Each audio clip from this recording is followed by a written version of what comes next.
for fast, cheap, and reliable Madden 21 Ultimate Team coins. Make sure you guys go check out my sponsor, Easy Mutt. Use code VENM at checkout for 5% off. Yo, what's up, you guys? Venom Fire here, back from the video, and today I'm bringing you guys my full gun Trey Flex offensive ebook.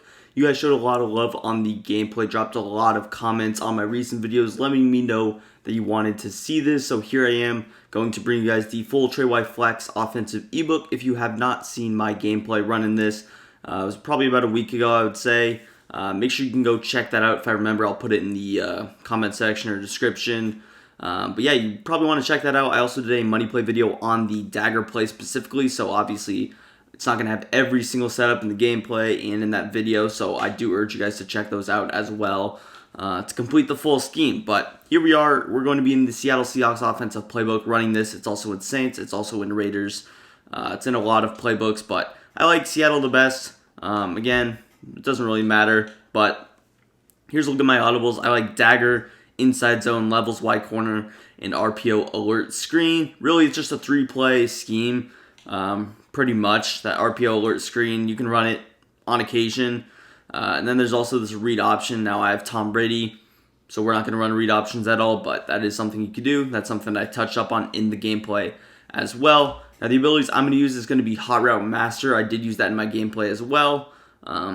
Again, there's some good setups for Dagger, some other things in those other videos I did if you need those. As far as defense, I'm going to run some man coverage, some zone coverage, and yeah, let's just get straight into it. Also, before we get into the video, I want to remind you guys to please consider hitting that subscribe button. We're on the road to 20,000 subscribers, so if you're new to the channel, you're enjoying the content. Actually, about 75% of my viewers are not subscribed, so if you guys are watching, you like what you see, you like the content, please consider hitting that subscribe button once again. And yeah, with that being said, we'll get straight into it. You see what I did is I just put the trips on the wide side. We're going to be using some trips tight ends concepts in this video. This is just some off-meta stuff. Everybody runs trips tight end, so this is going to be a good little breath of fresh air for those that, even if you do run trips tight end, you can just get some unique stuff out of this. So starting out, Dagger. You can run it stock. You got a drag, you got a crosser, you got a streak, and then you have a backside dig. So you do have some nice stuff in that Dagger play. It is it's a pretty difficult play to stop. It's not exactly the most easy thing to defend. You see how certain routes or certain zones are decent at actually like matching with the crosser this year. It's definitely not as good as it was. Like for whatever reason, a hook curl is matching with the crosser. I'm not exactly sure why that even happens, but it did for us right there. But here it is against man coverage. The drag should beat it. The dig is going to beat it as well. The crosser beats it usually. Again, Gronkowski's slow, so he's not going to be as good against man coverage, especially against like a safety. But ideally, he would be able to do a lot for you. This is a pretty tight end based offense. I think in the gameplay I did hit my tight end a good amount. But let's move into the second way to run it, and it's going to be with a little flat right here with LaShawn McCoy or your running back. Not even sure why LaShawn McCoy is in, but I guess we're going to be rocking with him. But yeah, you have a little table route. This is going to help you. Now, honestly, if I'm going with the table route, this crosser does take a pretty decent amount to develop. It's not a super quick developing route. You see, sometimes you have to scramble out and make a play yourself just because it takes a long time. So if you're sitting in the pocket, you have to have a really good pocket sometimes to make it work. The alternative would just be on like a post. So I could run it like this. I could still be very successful in doing so. And also, no zone's going to match onto that, so it shouldn't be as big of a concern. Now, the next way to do it, just to add on to one more thing, is let's use some motion here. So adding on to the motion, I'm actually going to set up like a double flat type setup just to give us a different look on defense. But the next thing you could do is you could actually motion over this streak. It's almost kind of useless on that left side, especially against zone coverage, even against man. So what I do is I usually motion it across. This will give us some more options. There you see it able to get open. So I feel like the streak is a little bit better on that wide side. It can also open up things in the slot. Whereas right here, this trip side does feel a little bit congested already. So that's just mainly the reason. Again, just one hot route, one motion. So it's relatively simple stuff. This also allows you to hit LaShawn McCoy a little bit more freely. It opens him up in the flats just a touch more. Let's move on to another setup though. And another setup is going to be where you put A on a slant. Now, if I'm putting A on a slant, what I like to do is I like to go with something like this. So I'm going to flat Y, slant A, and I'm just going to motion Scotty Miller over on his streak. I don't really like the combination of a slant and a dig route basically running into each other. So this is just a solid high-low read. The tight end is technically in a wide receiver spot in this offense, so that's why I can put Gronkowski on a zig. I can put him on a short post, a corner, even a crosser. That's a wide receiver crosser, so it's a little bit deeper. But yeah, it's just pretty cool stuff. We're really just changing one or two routes in the play. And again, you probably see that from the way that I ran the video. Again, once more, I can check down to Shady McCoy. And it's also another look on defense because you're motioning a new player over. Adding on to that, I'm going to mix in a tight end post route, or technically a wide receiver post route. You used to be able to get a wide receiver here if you didn't know last year. You get 4 wide receivers on the field, which made it definitely better in my opinion, but it is what it is. So here I'm just going to post A. I'm going to hitch Y, and then what I like to do is just motion X over on a streak.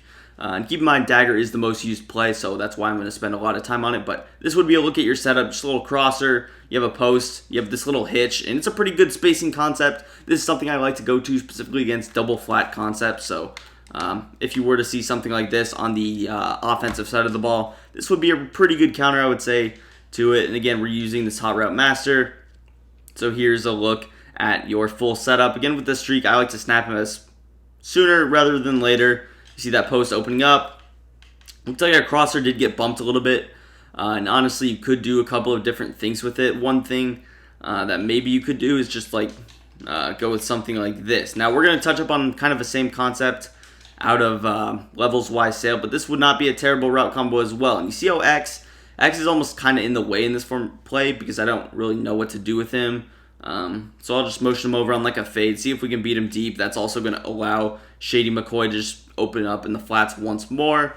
Overall, I don't really have too many other setups besides that. Also, one thing I did want to touch up on though is that I could actually kind of vice versa these routes. So if I wanted to, I could run my play like this, where I'd put X on the slant and put the tight end on the streak. That's something that you could do, especially if I have playmaker on X or whatever. And going back to that playmaker point, I could actually motion either player over on like a drag, and that would be something that I could potentially do. But overall, let's move into some of the other plays. I'm going to go to the inside zone now. Again, if you want more setups for Dagger, watch that separate video and watch that gameplay. I'm sure some of you already have and you know some of the different setups, but let's go to inside zone. This inside zone definitely is pretty solid. It's difficult to shoot. Even me, I have like a specific inside zone defense out of 3-3-5 wide, and it's not even super consistent against this. It's just a very difficult run. One of the best inside zones in the game for years, especially what I do and what I did in my gameplay is I have 2 post-up abilities on my offensive guards, Zach Martin and Larry Allen. What that allows me to do is you see Ali Marpet has that ability. It just powers people up the field, powers defensive tackles up the field. Not many people run inside stuff anymore. So inside zone is still very solid. You see how you can just kind of be patient, wait for your blocks to develop. Even if they do try and maybe like shoot the gap, I can kind of try. We'll see if it works out of this defense, but even if they do, I'm sure you can kind of cut up the field. So we'll just go ahead, snap the ball. You see how that's something that they could maybe do, shoot through the gap right there. If you see them running up, shooting through the gap against this specific defense, and again, not too many people are even running big nickel over G, then I could go with something like this. If I really had to, then that's something I could do. So again, I like the stop and go stutter step in the backfield type move. I see a lot of people going to this style of running these days, and that's because it is one of the best ways to do it. Also, with the inside zone, I can mix in the motion. This is going to shift people to the right, but also it's going to confuse my opponent and take his user off guard. If he sees a motion, he's probably not going to play just the shoot gap defense unless I'm running inside zone 20 times. He's more likely to put his user in coverage and get ready to defend a motion over slant or a flat route. So that's something that you could do to kind of bait as well. But overall, it's a solid run. Definitely run inside zone a lot. It's a pretty balanced formation. Now, I pass a lot out of it just because I am a passer, but very good for both styles of play. Now, let's move into Levels Y corner. This play really has a lot, and I'm going to start out with just a relatively stock setup. These should be setups that I ran in my video mostly. I don't have too many setups for this play, but The first one's just going to be to smart out A. You see how he's on that deeper corner out. You turn into a shorter one. It's pretty good against man coverage.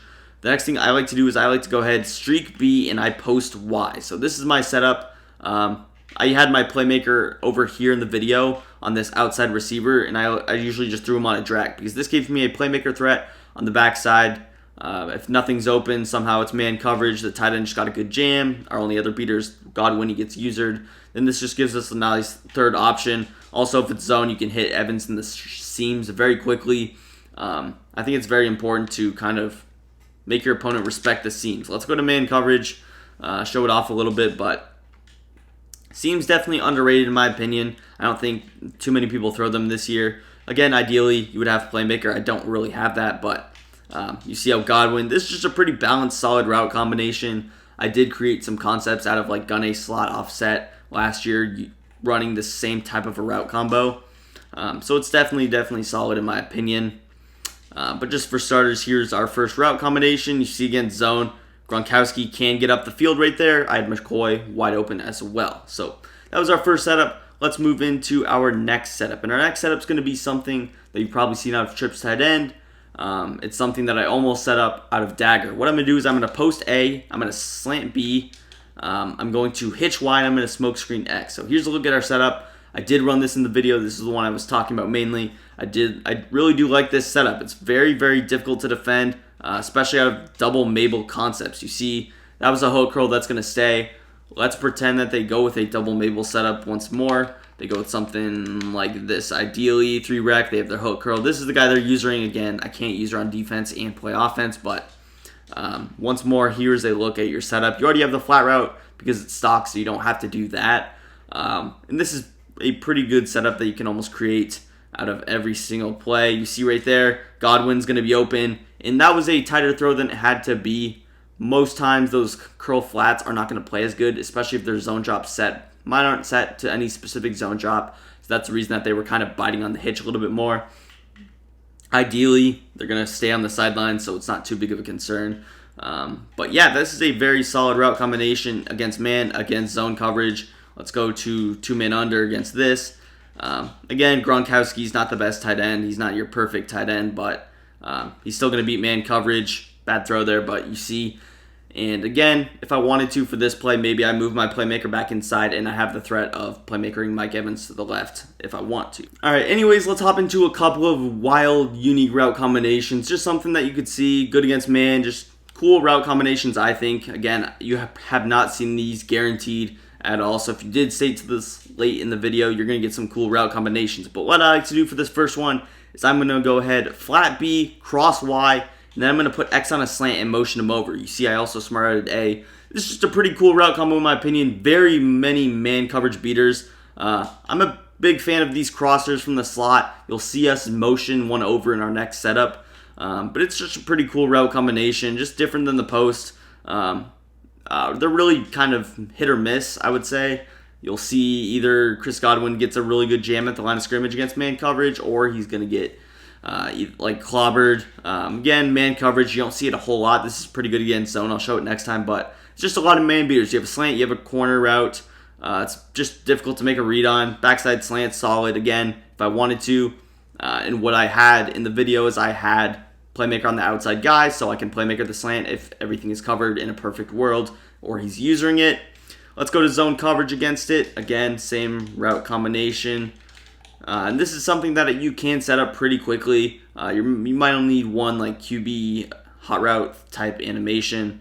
The crosser does get in a pretty good spot from the slot, and it's the difference from this one to Dagger is it's a quick developing crosser. So even out of Dagger, if I wanted to, I could put B on like a crosser. It's just way deeper, so that's the reason that I liked it, the stock Dagger one a little bit better. But yeah, let's move into another way to do it. And the other way I would recommend doing it, or at least that I like to do it, is just a little weird curl flat concept. So I'm going to go with something like this. Then I just motion Mike Evans across. Now I could also do that with Chris Godwin, but I just like this little curl flat concept. You see how they're just spacing the field pretty well. That was, again, a bad read. But you see how even though the crosser is like going to the other side, it's not running into our curl flat. And this is just, again, unique motion. We haven't motioned Evans. Of course, if I wanted to, what I could do is I could just keep Godwin on the crosser and motion him over like this. I just want to give him, different looks. So I think that's an important part of the offense, just giving your opponent different looks, and that's what I think this play does with Mike Evans. Of course, I can motion Godwin over. You can choose which one you think is a little bit more effective. But overall, I think that's a pretty solid route combo. Anyways, let's touch up very briefly on this RPO alert screen. Now, you see the reason that it's not good is you have to come out in it. Now, if you don't come out in it, you see how if I reset play, these guys are inside. Now, a good player will recognize it. This is the same for fake screen wheel and Seahawks slot, whatever it's called. So realistically, if I started out in that and then I audible to this, they wouldn't know, but and it's difficult to tell on the defensive side of the ball, especially. I'm only briefly looking at my play art. I'm making those big adjustments. Maybe you don't tell. You see how it is a minimal difference. A couple steps for Y, a couple steps for X. So it's not the biggest difference in the world. Be sure that you do not audible to it because then it becomes pretty obvious what you're doing.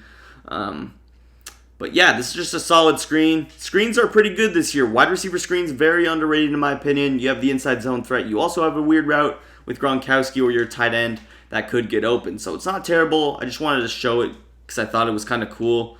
Right there, you see Gronkowski. Well, he was open. I don't know how that got picked ever, but I could also hand it off now. It's kind of weird. And the reason that I think it's weird is because to kind of hand it off, you have to hold RB because A is the tight end. RB is your running back. So if I hold A, it's going to throw it to the tight end. That's something that you have to be careful of because, again, if I don't hold anything, he's not going to hand the ball off. He's just going to sit in the pocket and take a sack. So you have to hold RB.